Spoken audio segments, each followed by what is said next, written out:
queria que você desse um panorama pra gente, depois eu quero entender um pouco mais sobre a criação do partido, quero entender um pouco também do que você já tem de proposta, do que você já tem aí de pensamento para 2026, mas eu também queria entender como que você enxerga esse panorama. Você vê que a direita tá um pouco desestruturada, você vê que, pô, tava todo mundo apostando muito numa possível entrada do Tarcísio, que seria uma figura bem forte, e ele falou, porra, não, eu não vou seguir nisso daí não. Como é que você tá vendo esse cenário?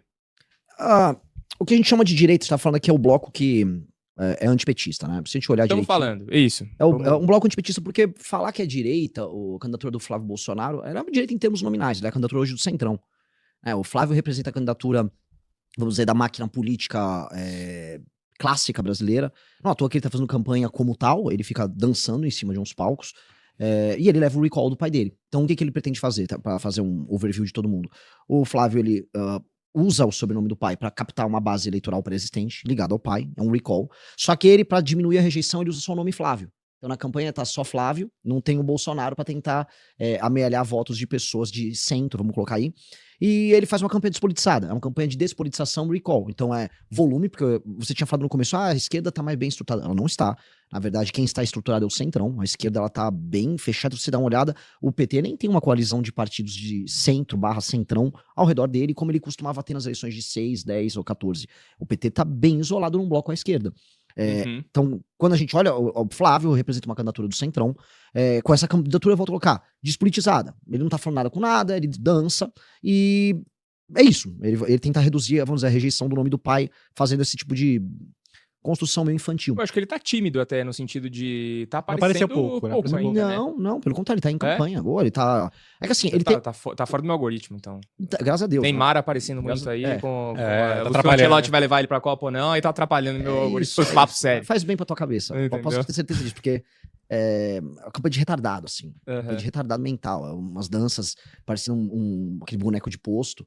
E no momento que o pai dele tá preso, quase morrendo, que o país está numa crise política sem precedentes, diante dos maiores escândalos de corrupção da história. Mas por quê? Porque o Centrão faz campanha assim. Você vai pegar políticos clássicos do Centrão, é música e dança, e ele tá em campanha, jatinho pra lá, jatinho pra cá. Ele tava agora em João Pessoa, tava em Rondônia outro dia, e é isso, ele vai ficar fazendo isso, porque o partido dispõe de muita grana. A gente tá falando de um partido com uma estrutura bilionária, que é o PL, fazendo isso. O outro cara do Centrão que concorre com ele é o Ratinho Júnior, que é do PSD. O Ratinho Júnior é um cara que apoiava o PT no começo da carreira dele, depois ele disse que foi mais à direita, não é um cara do Centrão, que é o PSD, é o partido do Kassab. O argumento dele aí para as eleições, eu acho muito engraçado, é que assim, vamos discutir, vamos debater. Então, tipo, o argumento do Centrão foi perguntado no Canal Livre, lá na Band, sobre redução da maioridade penal, e falou, olha, isso tem que ser muito bem debatido. Acho que essa aqui seria, vamos dizer, a frase clássica de um político do Centrão, quando abordado com um tema um pouco espinhoso. Tem o Zema, que é o governador de Minas. Eu posso colocar ele como um candidato de direita, uma direita liberal, bolsonarista, ele é profundamente bolsonarista. Ele tenta ser, como é o caso do Partido Novo, mais bolsonarista do que os próprios Bolsonaro, e ele pretende ser vice do Flávio, então ele tá construindo uma pré-candidatura para ser vice do Flávio. E tem eu, que fundei um partido essencialmente de direita, de um movimento que também tem na veia, né, na sua história, uma luta anticorrupção muito forte. A gente organizou as ruas, por exemplo, durante a Operação Lava Jato, coisa de 10 anos atrás, lideramos manifestações contra Dilma Rousseff, denunciamos a direita corrupta, que eu chamo o Flávio Bolsonaro de direita master, né, é o banco master da direita, inclusive tem o PL ali, e junto, que seria uma instituição financeira que banca as farras deles. E fomos cancelados por muito tempo na direita por falar a verdade, que a esquerda é corrupta no Brasil e a direita também. Então você tem esses nomes que estão postos no jogo aí, e aí que vença o melhor, né? Ou melhor, não é um esporte, né? Que vença quem convencer as pessoas. Hoje existe uma guerra interna dentro da direita, porque parece que, tipo assim, cara, no final das contas, só desperta a força. Todo mundo tem uma vontade de tirar o PT, só que como fica vários candidatos, ninguém se une, todo mundo querendo puxar a corda para um lado, parece que não chega a uma conclusão. Mas tem que unir? Eu que pergunto, você acha que tem que unir? Eu acho que não. Você venderia CDB do Banco Master? Não. Então por que eu tenho que vender Flávio Bolsonaro? Eu não vou vender Flávio Bolsonaro. Flávio Bolsonaro é um rachador, a família dele é uma família de criminosos. Por que eu tenho que vender um criminoso que está nos traindo o tempo todo? A gente tem que fazer voltar aqui no tempo e pegar o trabalho dele como senador. Tudo que nós estamos vivendo de problemático no Brasil foi gerado por ele. O STF tem super poderes, o Brasil vive uma insegurança jurídica. Jura? Quem foi que gerou isso? Quem foi que destruiu a Operação Lava Jato, que anulou todas as provas da COAF para se salvar? Foi um pedido, uma ação do Flávio Bolsonaro com uma liminar do Gilmar Mendes. Depois ele destrói a Operação Lava Toga.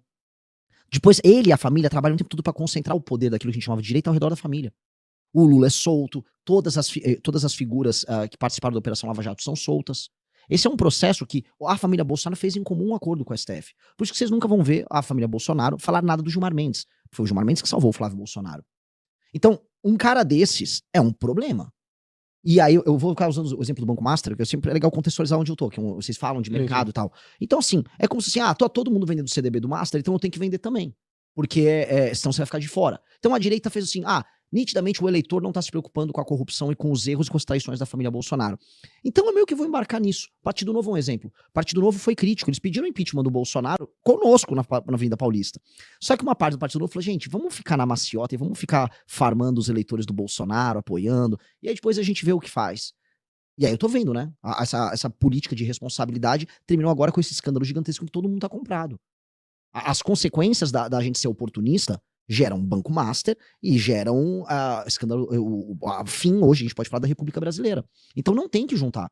Agora, nós temos uma eleição de 2 turnos também, no fim do dia. Numa eleição de 2 turnos, alguém vai enfrentar o Lula no segundo turno. Uhum. Então, você pode ter...